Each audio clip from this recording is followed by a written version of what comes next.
Hi, my name is Charlie Schweik. I'm a professor in the Environmental Conservation Department at UMass Amherst, and I'm also the interim director of the School of Public Policy.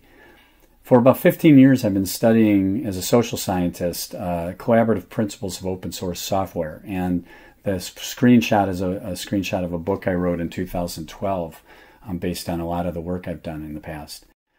What I want to talk about here is a course that I call the Open Source Science and Maker course at UMass Amherst, and key to this is this idea of commons-based peer production, and I think it has really important implications for hands-on learning.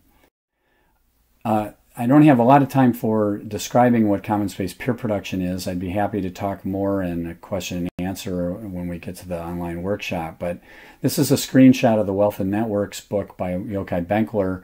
In 2006 it came out, and he coined this phrase. And there are three elements of commons-based peer production. Many of you probably know about this or understand it, but maybe have not heard this term before.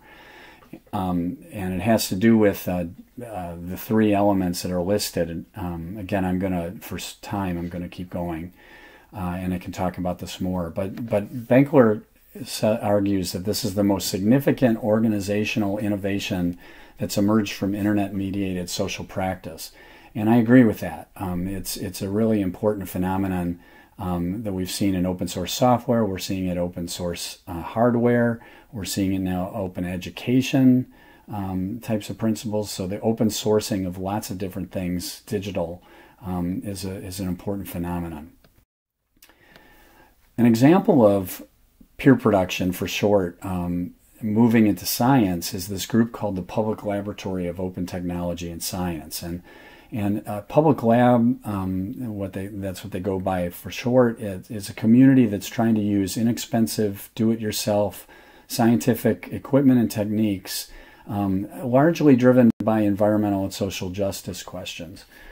This is a screenshot on the left of that one of their early areas of this do-it-yourself science, and this was kite and balloon mapping. They did this when the Gulf oil spill happened. And that really created Public Lab, that started Public Lab. And now on the right-hand side is an example of one of my students flying their balloon where we were doing land cover mapping for invasive plant species. Another example, Public Lab has gotten into this spectral data analysis. This is largely driven by their interest in water pollution and trying to identify pollution in water. And so they've got their own do-it-yourself, low-cost technologies they've developed. But one of the important elements of this is Public Lab has a collaborative system online, and in that system they have this idea of research notes. And this is where, and it also connects to wiki pages. So this is where people that are affiliated with Public Lab can post what they're doing and share their work in a research note kind of blogging kind of approach to it, and this was important for the class we developed.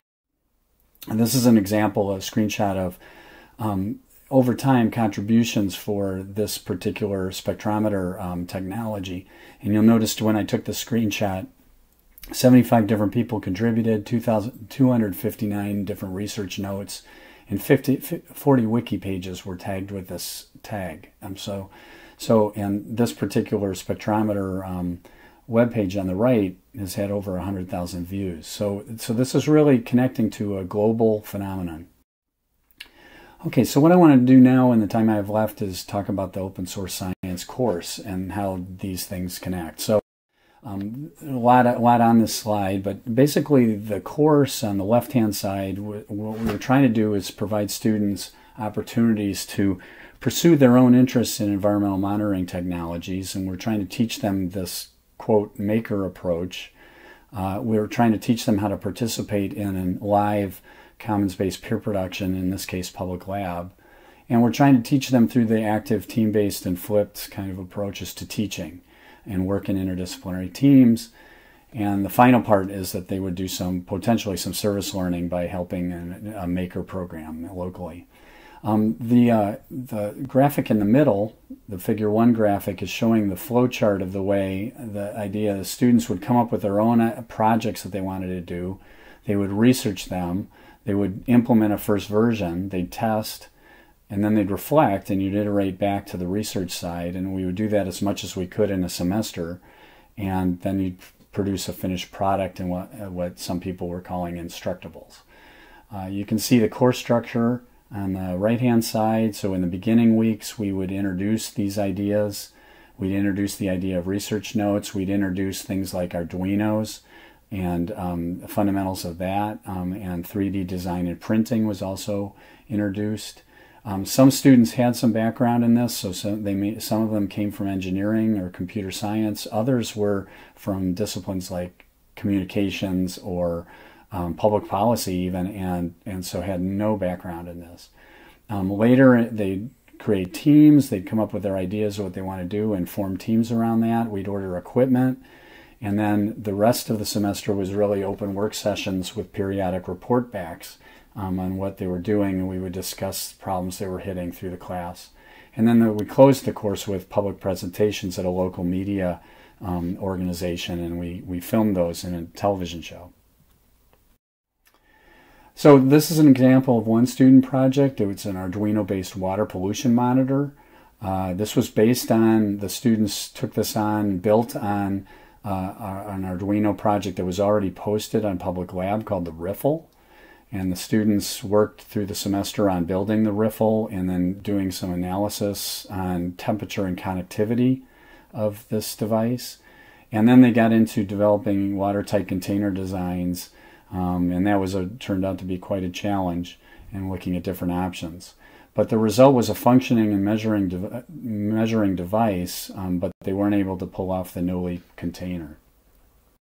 Another example was one where we had some faculty provide some funding to buy an open source submarine called Open Rove, and to see if we could build it to support fish ecology research. In the first class in fall of 2014, an engineering student and an environmental science student largely worked on the build, and it was supposed to be an easier build than it was. It ended up taking almost the entire semester.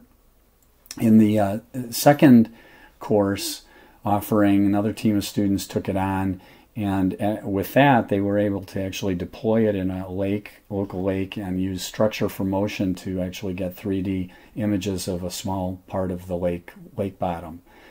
So they actually applied this in the field. So we made some progress. I've got more to say on this one that if anybody wants to ask me in the workshop. A third one, and perhaps my favorite, is this Arduino-based air quality monitor, which started in the fall of 2014, where a student developed a prototype for an ozone sensor and tested it in a controlled environment. And that's what you're seeing on this slide. In the second version of the course, students picked it up, a PhD student and a computer science student, undergrad, and they added on a carbon monoxide detector, and they've now got a device that actually appears to be collecting more robust data than even a $1,000 proprietary piece of equipment, and it's being deployed in Ghana now. So it's moved from the class now to actual research endeavor on our campus. So to close, reflections, there's a lot I could say about harnessing commons-based peer production. The students actually were posting to Public Lab, and in one case, one student got 100 views overnight and actually got some external help from a lurker on that Public Lab page who was interested in what she was doing. I've come to the conclusion that really a full course sequence is needed in this. It takes the whole fall for students to learn these technologies, and then they're ready to use them, and this course is done. And then finally, the air quality sensor is a really interesting example of a class project that moves into the research environment. So thank you. My name is Charlie Schweik again at University of Massachusetts Amherst, and there's my email if anybody wants to email me.